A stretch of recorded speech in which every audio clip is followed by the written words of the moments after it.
Ponjo, alam nyo ang kararating ko lang at hinugasan ko na yung kamay ko kasi puros red ang kulay. Akala mo siya ay ano. So, kahugas ko lang ng kamay kasi nagkanda tusok-tusok ako kasi, di ba, kumuha kami ng ganyan ni Titi. Ganyan lang ang nakuha ko kasi sa kamay ko lang. Alam nyo guys, kung anong ginawa ko, ay nag-bicycle ako at kumuha ako. Pero nagkanda tusok-tusok ang aking kamay.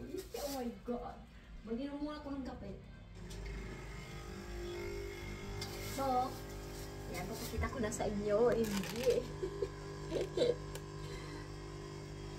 Kahit sino pwedeng kumuha, hindi ko na ubos, baba lang kasi hindi ako pwedeng magganyan-ganyan kasi maraming tinik, mas matinik pa sa rosas.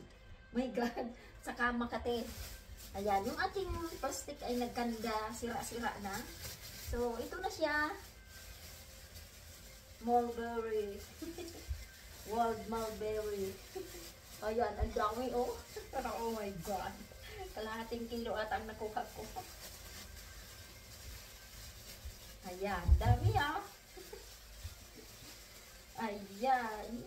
Price from the tree. OMG. Kasi, di ba dyan sa post ko sa inyo ay nag-jogging kami ni Titi? Ayan, ang dami. Oh my God. So, ayan na. Tadang! Ayan. So, ayan ang nakuha ng lola nyo. OMG. Charap. Matamis guys. Saka malinis to eh. Kasi fresh from the tree kahit hindi mo nahugasan. Pero kung hugasan ko pa rin pagkakainin na. So, ayan. Free lang yan ha. Kung nasa Pilipinas yan kahit matinik ay alam ko na yan. Alam na this. So is